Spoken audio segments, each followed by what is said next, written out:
We are following breaking news here on CBS Sports HQ. The NFL has suspended Myles Garrett without pay indefinitely, at least for the rest of the season, potentially the postseason as well. Other ones handed down. Pittsburgh offensive lineman Maurkice Pouncey, 3 games, also fined. And Browns defensive lineman Larry Ogunjobi there, Jobi, I should say, 1 game, also fined as well. And with more on this breaking news, we welcome in senior NFL writer Pete Frisco. Pete, your thoughts here on Myles Garrett and the suspension handed down by the league? It's the right thing to do. It's absolutely 100% the right suspension. Look, he has to go back to the league now and try and even get reinstated for next year. He can appeal this. In the next 3 days, he will appeal it, but he's not going to win it. I don't think any of the ex-players who will hear the appeal, including Derek Brooks, will, shorten this suspension. He's got big problems, and deservedly so. He earned this suspension. Again, when you were watching this unfold last night in prime time, what were your thoughts here at the end of the game?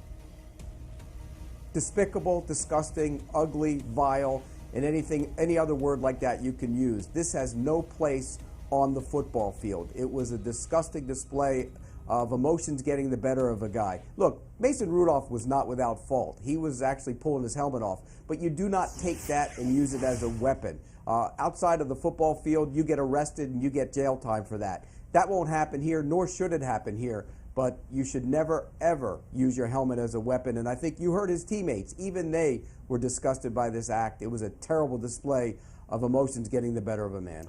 And Pete, again, you've covered the league for a long time. And when we look at sort of the longest suspension in terms of games, Vontaze Burfict's been on that list. He has 3 of the 5 or 6 most suspensions in terms of on-field incidents. So what I'm basically getting at is that we've seen the league punish a player for being a repeat offender. Now, does Myles Garrett have the same extensive history as Vontaze Burfict? No, but there has been times this season he's been flagged for roughing the passer. We're talking about Trevor Siemian on that primetime game on Monday night. How much do you think when we know at least this season and then potentially moving forward there with Myles Garrett?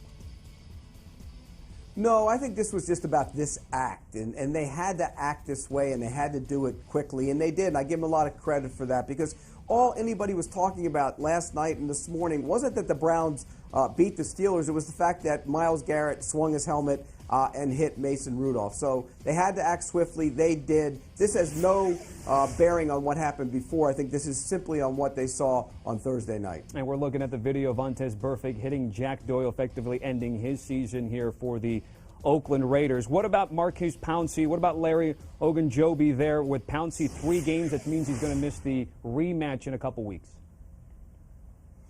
Yeah, and again, that might get reduced on appeal, but he did, had the guy down. He had Myles Garrett down, and he was getting held down, and he was kicking him, and there's no place for that either in the NFL. Ogunjobi was one that most people didn't see, but he came flying in and knocked Mason Rudolph down after the whole process started, so he deserves a suspension as well. It was a bad look for the NFL. It was a bad look for both those teams, and both those teams got fined as well, and I think that sends a message.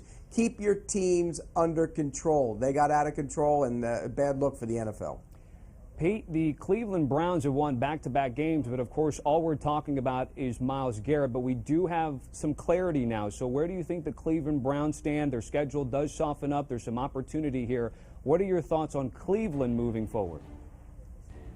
I don't think they're going to get into the playoff mix. You're right. The schedule is favorable, but that's still not a good football team. They stumbled and stammered around last night and still found a way to win the game, but they're not a good football team. What I can look forward to is a couple weeks in Pittsburgh, and I can imagine that both teams will be warned before that game. You better keep your cool, because remember, there were some other hits in that game. Demarius Randall blasted Deontay Johnson. He had blood coming out of his ear, and he got tossed from the game. And then you had Juju Smith-Schuster get knocked out of the game as well. It was a violent, physical game, almost like the Browns wanted to send a message. Only problem is the message got sent, and then they went over the line, which you can never do on the football field. All right, Pete, got about one more before I'll let you go here. And again, it goes back to Myles Garrett.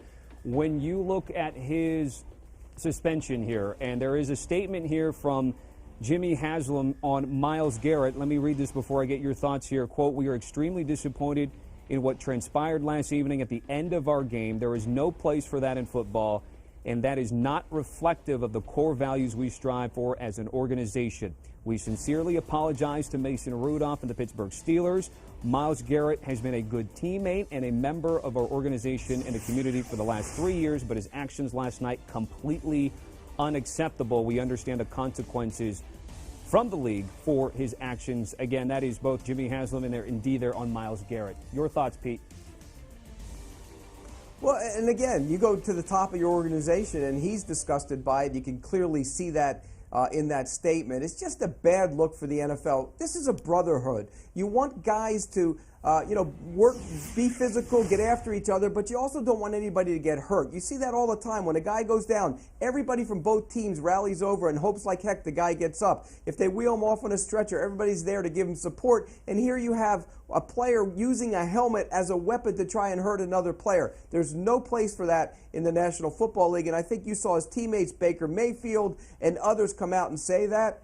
Now you're hearing the owner, and I think the league acting swiftly is the right thing to do. There's no place for this in the league. Let me get to that one thing that I wanted to before that statement, and we'll let you go on this here, Pete. If you are the upper echelon of the NFL brass, I'm talking about Troy Vincent, you mentioned Derek Brooks, or even if it's the commissioner here, if you say, Myles Garrett comes back, when would that be for you? When would you think would be a good time for Myles Garrett to be able to come back to the NFL? Next year. At the start of the season next year. I think if you suspend him the rest of the season, they're not going to make the playoffs. I know they put that in there, but they're not going to make it. And then you allow him to, stew over it for the rest of the next year, early into the season, into the preseason. Then I think you let him play in the regular season. I don't think it'll extend into next year, nor should it. This is a perfect suspension the rest of this season. All right, our thanks to senior NFL writer Pete Frisco. Pete, with the breaking news again, Myles Garrett suspended indefinitely, former #1 overall pick of the Cleveland Browns.